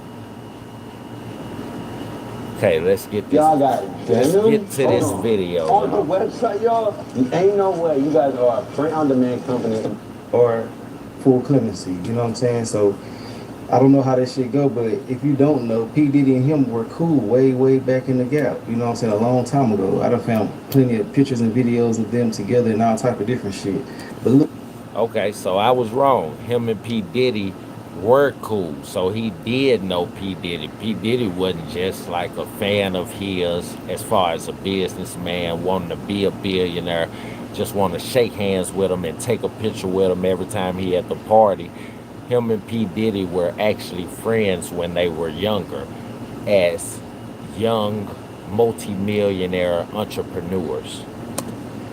Look, before we get into all of that, I want to let everybody know, if you want to jump in on the sweepstakes, I got a 4-time entry going on, 4-time multiplier, 4-time bonus, however you want to put it, 4 entries into the 2026 Chevy Trax sweepstakes. This will be going on for the 4th that he was elected, right? So Trump got a problem with that. He did have a problem with that. You know, he actually went on a couple of different interviews stating that he just didn't understand what the hell was going on and where did this come from.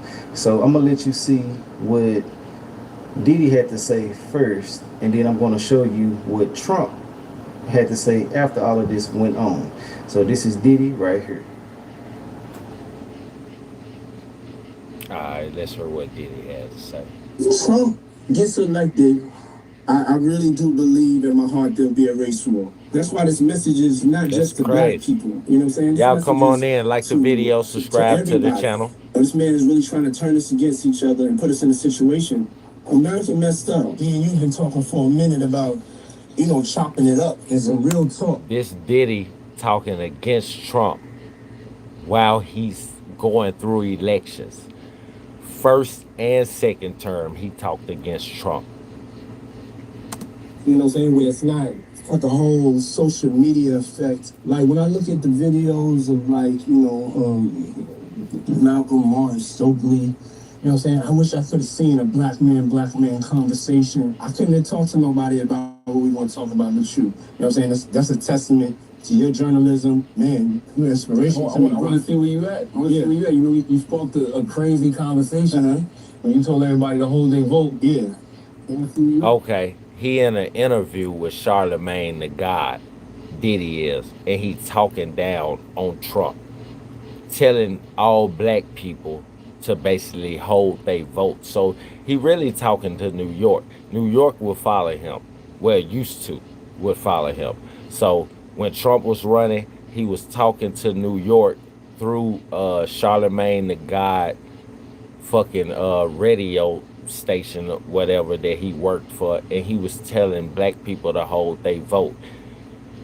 Don't vote for Trump. If you are voting for Trump, hold your vote. Basically, don't vote. So, a couple of months I told everybody hold their vote hostage. A lot of things have gone on since then. None of us expected. And I think this president has done a great job of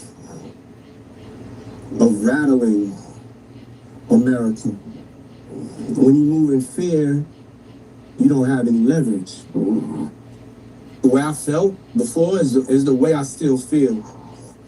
Things have got too serious of a point. Seeing what's going on, white men like Trump need to be banished. That way of thinking is real dangerous. This man literally threatened the lives of us and our families about going to vote. Stand back and stand by. Stand back and stand by. Yeah. I never heard Trump threaten the lives of black people. and black families about going to vote. What the fuck is Diddy talking about? He was on some real Democrat shit, like the Democrat Party was paying him for show. We're in a war. We're not taking this like it's a war. We're taking this like, oh, we're in a presidential election. We're in a war of love versus hate. That's what we was The in. number one priority is to get Trump out of office. The tribe of people that have the responsibility and really... Oh, Trump talking about he don't know what's going on. Him and Diddy was longtime friends. But Diddy took an interview while he was trying to get back in office and said, Trump is a bad person. We shouldn't vote him in the office. He shouldn't be in the office. Like he spoke against them bad. What the fuck, bro? See, he one of them snake ass niggas. He like Pooh Shiesty. This the type of nigga that Pooh Shiesty look up to. He don't look up to Gucci. He look up to the snake ass nigga. P. Diddy. Suge Knight. Shit, he pulled the Suge Knight on P. Diddy. I mean, he pulled the Suge Knight on Gucci Mane. Pooh Shiesty did. But yeah, that's what he look up to, shiesty ass older niggas like Diddy. You in multiple pictures with motherfucking Trump, bro hugged up, his shoulder around you, your shoulder around this back, and you talking about him like this. Cause them Democrats paid your ass to help them influence black people to not vote for him because we're not the minority. It's more black people here than anything. And they know the black vote is what counts. You should be scared to death for this man is white people. Like, if this man is elected, we're not standing by no more getting killed. We're not scared of anybody standing up and standing by. We're on the verge of a race war. If the people in America want a race war, they'll not vote. I'm an independent, first of all. When I vote, I try to do what's best for my community. Let's be clear on that. You're not standing behind your decision to hold your vote anymore. You want people to go out there and vote. It would be irresponsible of me to have us hold our vote hostage. But it would also be irresponsible of me to just let this moment go by. The world is watching. And not do everything I can to make sure that going forth that we're a part of the narrative, that we own our politics. And so I'm launching one of the boldest movements that I've ever launched. And it's called Our Black Party. Okay. And that's why Diddy is behind bars right now. You speaking against the motherfuckers that put you on. So of course they gonna put you off. Right off up in a cell. Stupid ass nigga. Hearing this shit, if Trump heard this shit, no. I'm sure he done heard this shit. They done played it for him. After the interview. Where he said, well, he was half innocent. His assistant said, don't release that guy. Look what he said about you. Play. Was to have our own black political party, unapologetically. Because right now, if you look at the debates, we're not even a part of the conversation. Not at all. We're not a part of the conversation. We don't have any political power. We don't have any political leverage. And so we started Our Black Party with some young, fearless black activists, elected officials, and I've stepped up and put the money behind it. This is the biggest threat and the only option that we have right now as far as making a change, taking our own self-responsibility and accountability to be educated and empowered with our vote. So what's the goal for Our Black Party? Our Black Party's number one goal is to unify behind a black agenda. Man, unify behind a black agenda. I don't want to unify behind a black agenda. I love all races. If I unify behind a black agenda, like Diddy said, I would have to hate all other races. I would have to stop being friends with most of my friends. I got more white friends than I got black friends.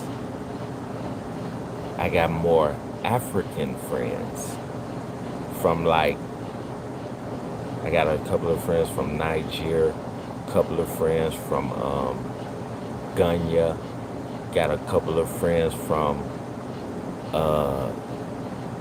South Africa, Cape Town, that's living here in America as citizens. I got a couple of Chinese friends, 2 Chinese friends, they brothers. They parents own the Chinese store that I love going to. I mean, Chinese restaurant that I love going to. The Japanese restaurant I love going to. I befriended 2 people that work behind the register. They Japanese, but they speak English good. I would have to stop all of that. No, I fuck with everybody. I give everybody a chance to be my friend, and whatever I come up on in this world and I figure out in this world, I let my friends know. If they don't know, I give them the whole game for free. I give them the whole game for free. And if they don't do it or they don't get on, if I get on, I'm still come back and put them on. They my family. They my friends. You know what I'm saying? I wanted to play this whole video, y'all. But happy 4th of July. It's the 4th of fucking July, right? And I promised my wife that I would give her a foot massage and I would spend the night with her tonight. And that's why I came on earlier instead of coming on right at 12 and going up to 3 or 4 o'clock in the morning like we do, sometimes 5 or 6 in the morning. You know what I'm saying? But I got to keep that promise to my wife. And I will be coming back to y'all live tomorrow. Well, today. Later on today. For the 4th of July celebration, we going to one of our suburban areas. We're in Cordova. So we got Carville on one side of us and Germantown on the other side of us and Bartlett up under us. All 4 of those are suburban areas of Memphis, right? And Germantown has something what they call Germantown Extravaganza for the 4th of July. And they do the big celebration of fireworks, like a 30-minute fireworks celebration where they shoot fireworks. But it starts at 5 p.m. and it goes all the way to 10 p.m. because the fireworks start somewhere at the beginning of 9 o'clock. They said it'll probably start a little bit after 9:15 this year, today, basically. But the fireworks. But the event starts at 5 o'clock. They have food vendors and everything. And this is here in Memphis. And I know a lot of people want to see it around the world and around the U.S., our suburbs. And it's held at the Germantown Municipal Park, which is on the campus of the Germantown Police Station and Court Building. And me and my family, we're going to go there tomorrow. And I'm going to live stream from there the whole time we there, whatever time we make it there, from leaving the car to walking across the street and everything. I'm from the United States. United States of America. And I live in the state of Tennessee. And the city that I live in is Memphis. Yep, known for most of the rap and hip-hop music culture that's expressed today through the hip-hop in America, all around America. But yeah, I'm gonna live stream from that tomorrow. But I thank y'all for coming in. I love y'all. I thank y'all for y'all support. If you haven't liked the video, please like the video. If you haven't subscribed to the channel, please subscribe to the channel, because you not only get us analyzing on this channel, you not only get us analyzing situations of everyday life and fame and politics and race and the stock market, pretty much weather, the sports, everything. We analyze it like we're a news station. We many topics like we're a news station, but we analyze the situations and the topics like we're detectives here. Plus, you get to see my life. You get to see my patio and how I decorate. You get to see the inside of my dining room, my office corner.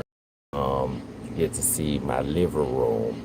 You get to see my bedroom, wherever I shoot live at. Like, you get to see how I live. We haven't yet monetized, but that's what our goal is to do, is to monetize. So that's why we ask everybody to subscribe. As soon as we monetize, I told all of my followers last night, as soon as we monetize, my first YouTube check, whatever it is, I'm gonna show you all from our first month, whatever it is, I'm gonna split it in half, and I'm gonna give half of it to one of my subscribers, and we're gonna film it, and we're gonna go live, even if we gotta go to their city. I'm gonna bring my whole family with me, my wife, my 2 daughters, and my baby son, and we're gonna bless that person because they were a part of what blessed us, which was me monetizing my YouTube channel. I thank y'all for being here. Y'all know what this is. This is Blocstarr Imis Analytics. And what are we? We are Blocstarr Analysts. And what did we just do? We just analyzed the fuck out of that shit. I love you, chat. Thank you, chat. Don't forget to subscribe to the channel to become a part of the family. Like the video and always comment down below, because we always reply and we always like your comments for you to get a reaction from us, just like we want a reaction from you. Listen, man, you know what this is. You know who I am. It's yours truly, Blocstarr Imis, straight out of Memphis. Don't you forget me. Love you, chat. Thank y'all for tuning in.